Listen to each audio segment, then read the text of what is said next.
Hai guys, kembali lagi di Pesaiman, masih bersama dengan saya Victor. Di filter kali ini kita membahas mengenai sebuah topik yang mungkin agak sensitif buat beberapa orang dan mungkin juga banyak dialami oleh orang Kristen, yaitu apakah sebenarnya boleh menikah dengan orang non-Kristen?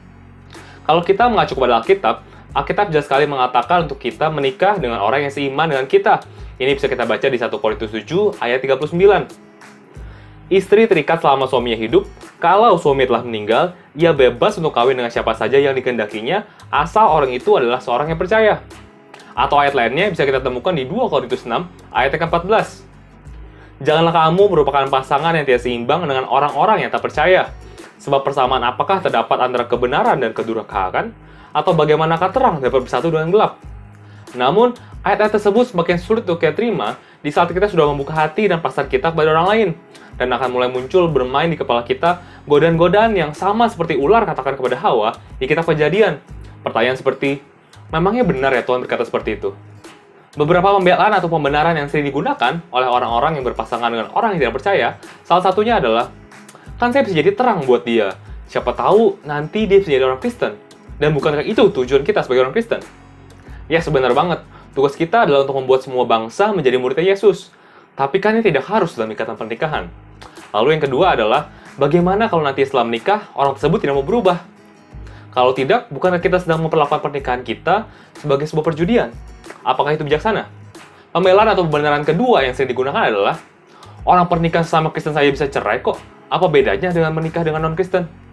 Pertama, kita perlu tahu bahwa menjadi orang Kristen itu tidak serta-merta bahwa orang tersebut memiliki hubungan dengan Tuhan serta menjalankan berita Tuhan.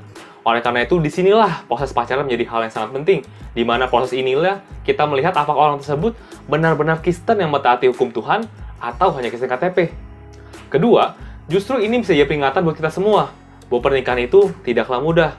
Apabila pernikahan sesama Kristen saja bisa cerai atau bisa gagal, apalagi pernikahan dengan non-Kristen pasti punya resiko dan kemungkinan yang lebih besar. Menurut saya, pertanyaan yang lebih tepat bukanlah apakah saya boleh menikah dengan orang yang tidak seiman dengan kita, tetapi kenapa saya mau untuk menikah dengan orang yang tidak seiman dengan kita? Mungkin ada beberapa dari kita yang akan menjawab, tapi kita sudah pas banget nih, kita sudah saling mengerti, saling klop, pokoknya segala sesuatu itu udah match banget. Tapi yang perlu kita ketahui, bahwa pernikahan itu tidak akan dibangun di atas perasaan semata. Ada banyak sekali faktor yang perlu untuk kita pertimbangkan, apalagi kalau menikah dengan orang yang tidak seiman. Nah, buat teman-teman yang kepikiran atau mungkin saat ini sedang berpasangan dengan orang yang tidak seiman, berikut adalah beberapa pertanyaan yang mungkin akan kalian hadapi dan perlu kalian jawab ke depannya. Siapakah yang akan jadi prioritas pertama dalam kehidupanmu? Tuhan atau pasanganmu? Dan bagaimanakah kamu menjelaskan dan membantu pasanganmu supaya dia mengerti? Apakah ketidakpercayaan pasanganmu terhadap Tuhan akan berefek pada pertumbuhan spiritualmu? Bagaimanakah kamu menjelaskan kepada pasanganmu apabila Tuhan berbicara kepadamu dan memintamu untuk melakukan sesuatu?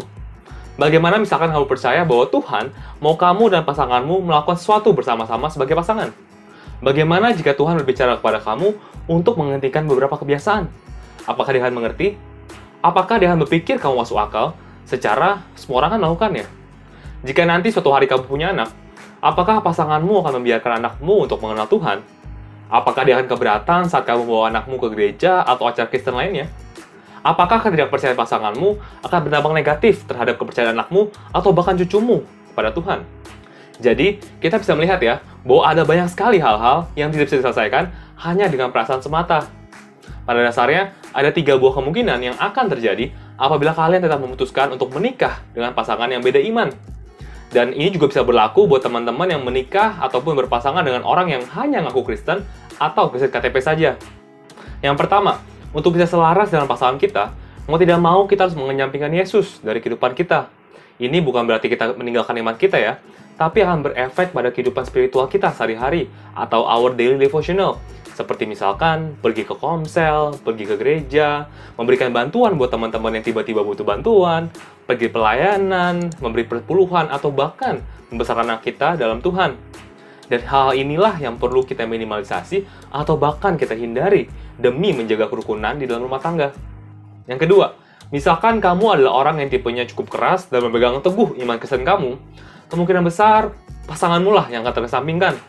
Karena kemungkinan besar dia tidak mengerti inti dan fungsi dari pendalaman Alkitab, berdoa, berpuasa, memberi perpuluhan, pergi ke gereja, dan banyak hal lainnya. Sehingga kemungkinan ia tidak akan berpartisipasi dalam hal tersebut. Dan kalaupun ia ikut, kemungkinan besar itu karena terpaksa. Jadi, kesatuan dan keutuhan di rumah tangga tidak bisa tercapai. Ketiga, antara pernikahan itu penuh dengan stres dan berakhir cerai, atau pernikahan tersebut akan penuh dengan stres dan mencoba untuk sekedar bertahan.